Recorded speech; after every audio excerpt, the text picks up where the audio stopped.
সুপ্রিয় দর্শক, আসসালামু আলাইকুম। আপনাদের সবাইকে স্বাগত জানাচ্ছি এখনকার আলোচনায়। আপনাদের সঙ্গে আছি আমি সিরাজুল ইসলাম। দর্শক, মার্কিন প্রেসিডেন্ট ডোনাল্ড ট্রাম্প বলেছেন নিকট ভবিষ্যতে মানে খুব দ্রুতই তারা ইরানের সমৃদ্ধ ইউরেনিয়াম আমেরিকায় নিয়ে যাওয়ার ব্যবস্থা করবে। এরপর সেই ইরানের পররাষ্ট্রমন্ত্রী সাইদ আব্বাস আরাকচি বলেছেন মধ্যপ্রাচ্য অঞ্চলের সমস্ত মার্কিন ঘাঁটি ইরানের বৈধ লক্ষ্যবস্তু হিসেবে গণ্য হবে। আরেকটি গুরুত্বপূর্ণ খবর আছে, সেটি হচ্ছে পাকিস্তানের সেনাপ্রধান ফিল্ড মার্শাল আসিম মুনির ইরান এবং আমেরিকার মধ্যে যে চুক্তি হওয়ার কথা চলছে সেই চুক্তির টেক্সট লিখছেন পাকিস্তানের সেনাপ্রধান। এর পাশে ইরানের পররাষ্ট্রমন্ত্রী সাইদ আব্বাস আরাকচি আরও বলেছেন সৌদি আরবের সাথে ইরান টেকসই এবং গঠনমূলক সম্পর্ক প্রতিষ্ঠার ব্যাপারে প্রতিশ্রুতিবদ্ধ। সুপ্রিয় দর্শক, এই বিষয়গুলো নিয়ে এখনকার আলোচনায় আপনাদের সঙ্গে আছি আমি সিরাজুল ইসলাম। আপনাদের সবাইকে এখনকার আলোচনায় আমন্ত্রণ জানাচ্ছি। আশা করি আলোচনা ভালো লাগবে, আর ভালো লাগলে লাইক কমেন্ট শেয়ার করবেন এবং চ্যানেলটি সাবস্ক্রাইব করে সাথেই থাকবেন। দর্শক, চলুন বিস্তারিত আলোচনায় চলে যাই। মার্কিন প্রেসিডেন্ট ডোনাল্ড ট্রাম্প তিনি বলেছেন ইরানের কাছ থেকে খুব শিগগিরই সমৃদ্ধ ইউরেনিয়াম নিয়ে নেবে আমেরিকা। তিনি এই কথা বলেছেন এমন সময় যখন আমেরিকা এবং ইরানের মধ্যে বেশ একটা উত্তেজনা চলছে। সেই উত্তেজনা কীরকম? গত কয়েকদিন আমরা সবাই জানি যে আমেরিকা আগে ইরানের কিছু জাহাজ বা অবস্থানে হামলা চালিয়েছে এবং পাল্টা জবাব হিসেবে ইরান বিশেষ করে কুয়েত, বাহরাইন এবং সংযুক্ত আরব আমিরাতে হামলা চালিয়েছে। এর ভেতরে কুয়েতের মার্কিন ঘাঁটিতে ব্যাপক এবং বিধ্বংসী হামলা চালিয়েছে। অ্যাট দ্য সেম টাইম আজকে আবার আমেরিকার দুটি যুদ্ধ জাহাজ লক্ষ্য করে ইরান ক্রুজ ক্ষেপণাস্ত্র এবং ড্রোন দিয়ে হামলা চালিয়েছে। আজকে ওমান উপসাগর দিয়ে হরমুজ প্রণালীর দিকে এগিয়ে যাচ্ছিল দুটো মার্কিন ডেস্ট্রয়ার। এই ডেস্ট্রয়ার দুটো ইরানের নজরে আসার সাথে সাথেই তাদেরকে সিগন্যাল দেওয়া হয়, না শুনলে তাদের দিকে ক্রুজ ক্ষেপণাস্ত্র এবং ড্রোন ছুঁড়েছে ইরানের সামরিক বাহিনী। ইরানের IRGC জানিয়েছে এই দুটো ডেস্ট্রয়ার হরমুজ প্রণালীর দিকে যাওয়ার চেষ্টা করছিল। তখন তাদেরকে সিগন্যাল দেওয়া হয়, ওয়ার্নিং জারি করা হয়। তারা সেগুলো উপেক্ষা করলে তখন সেগুলোর উপর ক্রুজ ক্ষেপণাস্ত্র এবং ড্রোন দিয়ে হামলা চালানো হয়।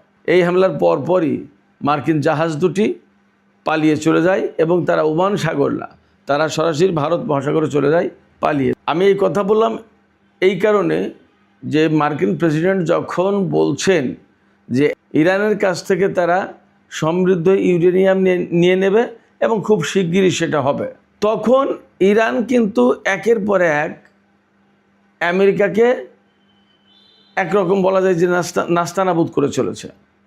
এই নাস্তানাবুদ করা অবস্থায় আমেরিকা কিভাবে ইরানের কাছ থেকে সমৃদ্ধ ইউরেনিয়াম নেবে তা পরিষ্কার নয়। অবশ্য এর আগে আমেরিকা বিভিন্নভাবে ইরানের কাছ থেকে এই সমৃদ্ধ ইউরেনিয়াম নেওয়ার চেষ্টা করেছে, বাট সমস্ত সব প্রচেষ্টা সব ব্যর্থ হয়েছে। আমরা তো সবাই জানি যে ইস্পাহানের কাছে একটা গোপন অভিযান চালিয়ে ইরানের সমৃদ্ধ ইউরেনিয়াম ছিনিয়ে নেওয়ার চেষ্টা করেছিল। সেই ঘটনা ছিল পাইলট উদ্ধার অভিযানের নামে। কিন্তু আরেকটা ঘটনা কি আমরা জানি, সেটা হচ্ছে এই যে ইরানের যে সমস্ত কুর্দি গেরিলা যারা ইরান থেকে বিচ্ছিন্ন হওয়ার বাসনা পোষণ করে, তাদের মাধ্যমে আমেরিকা ইরানে একটা স্থল অভিযান পরিচালনা করতে চেয়েছিল এবং এর জন্য তাদেরকে বিপুল অস্ত্র, টাকা পয়সা, ট্রেনিং সমস্ত সব কিছু দিয়েছিল। বাট ইরান আমেরিকার সেই প্রচেষ্টা, সেই ষড়যন্ত্র, সেই কৌশল, সেই পরিকল্পনা বাস্তবায়ন হতে দেয়নি। এই যে কুর্দি গেরিলাদেরকে ইরানের ভেতরে অর্থাৎ নিজেদের দেশের ভেতরে লেলিয়ে দিয়ে তুরস্ক, সিরিয়া এবং ইরাকের মতো একটা পরিস্থিতি তৈরি করার চেষ্টা করা, এটা যেমন আমেরিকার একটা অত্যন্ত বিপজ্জনক কৌশল, নেতিবাচক প্রচেষ্টা, তেমনি প্রতিটি দেশের স্বাধীনতার সার্বভৌমত্বের প্রতি আমেরিকার যে অসম্মান সেটা একদম পরিষ্কার প্রমাণিত হয়। যাই হোক, আমেরিকা এই প্রচেষ্টা চালালেও ইরান যথেষ্ট শক্তভাবে সেটা মোকাবেলা করে এবং এই পরিকল্পনা বাস্তবায়নের আগেই ইরাকের এরবিলে ইরান হামলা চালিয়ে সেই ঘাঁটি এবং কুর্দি গেরিলাদের যে রিং, যে চক্র, সেটাকে একদম ধূলিসাৎ করে দেয়। এই অভিযান তারা পরিচালনা করতে পারেনি। এখন ডোনাল্ড ট্রাম্প যখন আবার নতুন করে বলছে যে ইরানের কাছ থেকে ইউরেনিয়াম কেড়ে নেওয়া হবে, তখন কয়েকটা পরিকল্পনা থাকতে পারে। আবার নতুন করে ইরানের উপর ব্যাপক হামলা চালিয়ে হয়তো ইস্পাহান এলাকাকে হামলা মুক্ত রাখবে, বাদ বাকি সব জায়গায় ব্যস্ত রাখবে। যখন ইরানের সামরিক বাহিনী অন্যান্য এলাকা নিয়ে খুব বেশি ব্যস্ত, তখন ইস্পাহান এলাকায় তারা রাতের আধারে বা গোপনে অভিযান চালিয়ে ইউরেনিয়াম নিয়ে নেওয়ার চেষ্টা করবে, অথবা স্থল অভিযান চালানোর চেষ্টা করবে, অথবা আবার কুর্দি গেরিলাদের দিয়ে ইরানের ভেতরে বিশেষ তৎপরতার মাধ্যমে এই লক্ষ্য পূরণের চেষ্টা করবে। তবে একটা কথা আমি খুব স্পষ্ট করে বলি, সেটা হচ্ছে যে ইরানের যতদিন জাগ্রস পর্বতমালা এবং আলবর্জ পর্বতমালা আছে, ততদিন পর্যন্ত আমেরিকা ইরানের পরমাণু কর্মসূচি ধ্বংস করতে পারবে না এবং ইরানের এই যে সমৃদ্ধ ইউরেনিয়াম, এগুলোও নিতে পারবে না। এই পর্বতমালাগুলো থাকার কারণে ইরানের ক্ষেপণাস্ত্র কর্মসূচি এবং তাদের যে মিসাইল সিটি, এগুলো কোনোদিন ধ্বংসও করতে পারবে না। এর যে কারণ আমি সবসময় বলি, সেটা হচ্ছে এই যে জাগ্রস পর্বতমালা এবং আলবর্জ পর্বতমালা কোন পাহাড়ের নিচে, কত গভীরে, কত ভেতরে এই ইউরেনিয়াম বা পরমাণু কর্মসূচি বা নতুন নতুন গোপন আলাদা পরমাণু স্থাপনা ইরানের আছে, তা কি আমেরিকা ইসরায়েলের গোয়েন্দারা কেউ জানে? প্রশ্নই ওঠে না, জানার কোনো সম্ভাবনা নেই। ইরানের ভেতরে হয়তো তারা কখনো কখনো গোয়েন্দা বৃত্তি চালায়, অনেক ক্ষেত্রে সফল হয়, তাই বলে সব কিছুতে সফল হবে এটা ভাবার কোনো কারণ নেই। তাহলে এই যুদ্ধটাই হতো না, তাহলে তারা সব কিছু তাদের কন্ট্রোলে নিয়ে নিতে পারতো গোয়েন্দা তৎপরতার মধ্য দিয়ে। সেটা সম্ভব না। তো ডোনাল্ড ট্রাম্পের এই হুমকি তখন ইরানের পররাষ্ট্রমন্ত্রী সাইয়েদ আব্বাস আরাকচি তিনি নতুন করে পুরনো কথা আবার নতুন করে তাকে বলতে হয়েছে। যুদ্ধের আগে কিন্তু ইরান সবসময় বলতো মধ্যপ্রাচ্যের যত মার্কিন ঘাঁটি, তা সমস্ত ঘাঁটি ইরানের লক্ষ্যবস্তুতে পরিণত হবে এবং এগুলো হবে বৈধ লক্ষ্যবস্তু যদি আমেরিকা ইরানের বিরুদ্ধে কোনো যুদ্ধ শুরু করে। এখন আব্বাস আরাকচিকে নতুন করে এই কথা বলতে হলো। কেন বলতে হচ্ছে? আমার ধারণা আব্বাস আরাকচির কাছে এই রকম ইনফরমেশন আছে যে আমেরিকা হয়তো আবার ইরানের বিরুদ্ধে হামলা চালাতে পারে। তো ইরানের বিরুদ্ধে যদি হামলা চালায়, তাহলে ইরান অবশ্যই বসে থাকবে না এবং নিশ্চিতভাবে মধ্যপ্রাচ্যের যত মার্কিন ঘাঁটি আছে তার প্রত্যেকটিতে হামলা চালাবে এবং তছনছ করে দেবে। ব্যাপারটা তাই যদি হয়, তাহলে ধরে নেওয়া যায়, আমরা বলতে পারি যে নতুন করে আমেরিকা এবং ইরানের ভেতরে যুদ্ধের আশঙ্কা আছে।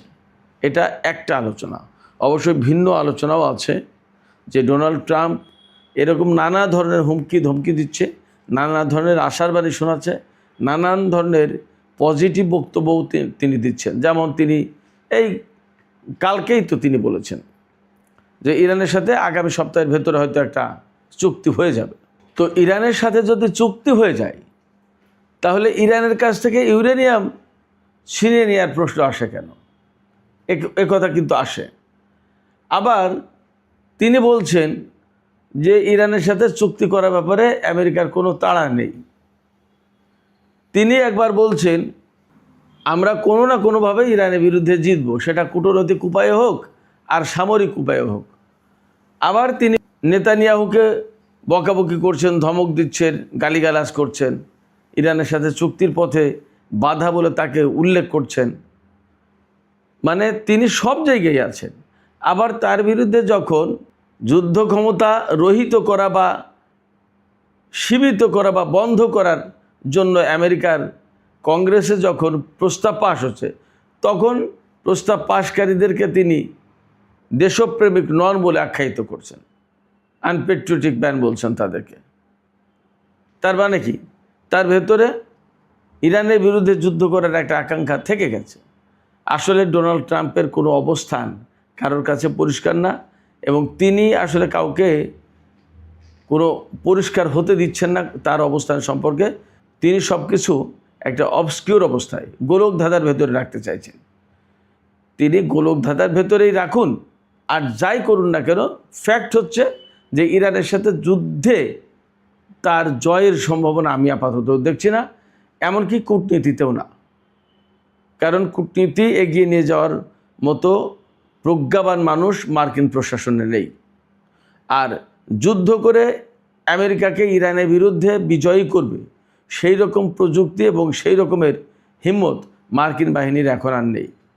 আপনারা শুনলে অবাক হবেন, আজকেই খবর এসছে যে মার্কিন বিশ্ববিখ্যাত যে বিমানবাহী রণতরী জেরাল্ড আর ফোর্ড এসেছিল ইরানের বিরুদ্ধে যুদ্ধ করতে, সেই জাহাজ ইরানের ক্ষেপণাস্ত্রের আঘাতে আহত হয়ে যুদ্ধক্ষেত্র থেকে পালিয়েছে।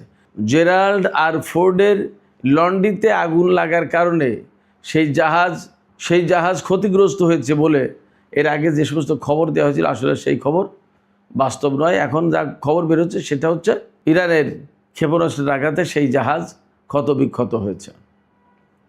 ফলে একথা একদম পরিষ্কারভাবে বোঝার সুযোগ রয়েছে বা ধারণা করা যায় যে ইরানের সাথে আমেরিকা কোনো মতেই যুদ্ধে আসলে পেরে ওঠেনি। আপনারা নিশ্চিত থাকুন, আমেরিকা যদি বেটার পজিশনে থাকতো যুদ্ধে, তাহলে ইরানকে কোনো মতেই ছাড় দিত না। যাই হোক, ইরানের পররাষ্ট্রমন্ত্রী আব্বাস আরাকচি আর একটা গুরুত্বপূর্ণ কথা বলেছেন। তিনি বলেছেন, সৌদি আরবের সাথে টেকসই এবং গঠনমূলক সম্পর্ক রক্ষা করা বা প্রতিষ্ঠা বা এগিয়ে নিয়ে যাওয়ার ক্ষেত্রে ইরান প্রতিশ্রুতিবদ্ধ। এখানে একটা ছোট্ট বাট গুরুত্বপূর্ণ বিশ্লেষণ বা আলোচনা করতে চাই। সেটা হচ্ছে, এই যে ইসরায়েল, আমেরিকা এবং ইরানের মধ্যে যে যুদ্ধ হলো, এই যুদ্ধের পর কাতার এবং সৌদি আরব খুব দ্রুতই বুঝতে পেরেছে ইরানের সামরিক সক্ষমতা, এবং আমেরিকা ইসরায়েলের সামরিক দুর্বলতাও তাদের কাছে পরিষ্কার। এই প্রেক্ষাপটে কাতার এবং সৌদি আরব কিন্তু বিশেষভাবে ইরানের সাথে সম্পর্ক স্বাভাবিক করার চেষ্টা করছে, উন্নত করার চেষ্টা করছে। অন্যদিকে কুয়েত, বাহরাইন এবং সংযুক্ত আরব আমিরাত, এই তিনটি দেশ এখনও মনে করছে চূড়ান্তভাবে আমেরিকাই টিকে যাবে এবং আমেরিকার সাথে ইরান পেরে উঠবে না। এই অঞ্চলে আমেরিকার প্রভাব প্রতিপত্তিই থেকে যাবে, যার কারণে কুয়েত এত মরিয়া হয়েও আমেরিকাকে সাপোর্ট করছে বাহরাইন এবং সংযুক্ত আরব আমিরাত একইভাবে। অন্যদিকে সৌদি আরব এবং কাতার কিন্তু সরে যাচ্ছে, দিন দিন দূরে সরে যাচ্ছে আমেরিকা থেকে। কাতার তো আগের থেকেই বিশেষ করে ইসরায়েলের ব্যাপারে খুবই রিজার্ভ ছিল, আমেরিকার সাথে সম্পর্ক রাখতো, কিন্তু ইরানের সাথেও সম্পর্ক অনেক ভালো রাখতো। এখন এই জায়গায় নতুন করে সৌদি আরব ইরানের সাথে সম্পর্ক ভালো রাখছে, ইরানও সেটা কন্টিনিউ করবে। এই জায়গা থেকে মোটামুটি পরিষ্কার হওয়া যায় যে মধ্যপ্রাচ্যে যে রাজনৈতিক নতুন একটা শেপ পাচ্ছে বা নতুন একটা চেহারা ধারণ করছে মধ্যপ্রাচ্যের, তাতে ইরান ডেফিনেটলি অনেক গুরুত্বপূর্ণ পজিশনে চলে যাবে। এবং আমেরিকার অবস্থান কি হয়, তাই আমেরিকার অ্যাঙ্গেল থেকে সেটা কিন্তু খুবই অনিশ্চিত। আমি আমার জায়গা থেকে যে বিশ্লেষণ বলি সেটা হচ্ছে, আমেরিকা এই পরিস্থিতির প্রেক্ষাপটে আজ হোক কাল হোক অল্প সময়ের ব্যবধানে তার অবস্থান হারাবে। মধ্যপ্রাচ্যে আমেরিকার অবস্থান খুবই দুর্বল হবে, তাকে হয়তো এখান থেকে ঘাঁটি এবং সেনা প্রত্যাহার করে নিতে হবে। আমাদের সামনে যখন এরকম প্রেক্ষাপট, তখন আমরা সবাই জানি পাকিস্তানের সেনাপ্রধান আসিম মুনির তিনি ব্যক্তিগতভাবে খুবই উদ্যোগ নিয়েছিলেন ইরান এবং আমেরিকার মধ্যে যুদ্ধবিরতি স্থায়ী করার জন্য, স্থায়ীভাবে যুদ্ধ বন্ধের জন্য এবং একটা শান্তি চুক্তি প্রতিষ্ঠার জন্য। আমরা এটা জানি যে ফিল্ড মার্শাল আসিম মুনির ইরান সফর করেছিলেন সর্বশেষ কয়েকদিন আগে, এবং তখন কিন্তু এরকম একটা আবহ তৈরি হয়েছিল যে ইরান এবং আমেরিকার মধ্যে যে কোনো মুহূর্তে চুক্তি হয়ে যাচ্ছে, কিন্তু তা হয়নি। এখন নতুন করে পাকিস্তানের এক্সপ্রেস ট্রিবিউন খবর দিচ্ছে যে ফিল্ড মার্শাল আসিম মুনির তিনি নতুন করে দুই পক্ষের মধ্যে যে চুক্তি হবে তার টেক্সট নিজে লিখছেন এবং আশা করা যাচ্ছে খুব অল্প সময়ের ভেতরে পাকিস্তানের রাজধানী ইসলামাবাদে বিশ্বের বিভিন্ন দেশের গুরুত্বপূর্ণ অতিথিরা এই চুক্তির সাক্ষী হওয়ার জন্য উপস্থিত হবেন। সুপ্রিয় দর্শক, জানি না আসলে কতদূর এগোতে পারবেন আসিম মুনির, তবে আমরা আশা রাখতে চাই যে এই যুদ্ধের পরিসমাপ্তি হোক এবং সত্যিকার অর্থে একটা শান্তি চুক্তি হোক, যার মধ্য দিয়ে মধ্যপ্রাচ্যে একটা নতুন ব্যবস্থা গড়ে উঠবে, নতুন একটা শান্তির পরিবেশ তৈরি হবে। সুপ্রিয় দর্শক, আজকের আলোচনা এখানে শেষ করতে চাই। যাবার আগে আপনাদের কাছে প্রশ্ন রাখতে চাই, আসলে ডোনাল্ড ট্রাম্প যে হুমকি দিয়েছেন বা যে কথা বলেছেন যে খুব শিগগিরই ইরানের কাছ থেকে সমৃদ্ধ ইউরেনিয়াম নিয়ে নেওয়ার ব্যবস্থা করা হবে, আসলে কি তিনি অন্য কোনো মতলব বাড়ছেন যার ভেতর দিয়ে কৌশলে বা জোর করে ইরানের কাছ থেকে ইউরেনিয়াম ছিনিয়ে নেবেন, নাকি এমন কোনো চুক্তি হতে যাচ্ছে যার প্রেক্ষাপটে ইরান আমেরিকাকে তার নিজের সমৃদ্ধ ইউরেনিয়াম দিয়ে দেবেন? আপনাদের কি মনে হয়? আপনারা কমেন্টে আপনাদের মতামত জানাতে পারেন। আর ভিডিও ভালো লাগলে আবারও বলি, লাইক কমেন্ট শেয়ার করবেন প্লিজ, এবং চ্যানেলটি সাবস্ক্রাইব করে সাথেই থাকবেন। সুপ্রিয় দর্শক, এখনকার আলোচনা এখানেই শেষ করতে চাই। আপনারা সবাই ভালো থাকুন। আল্লাহ হাফেজ।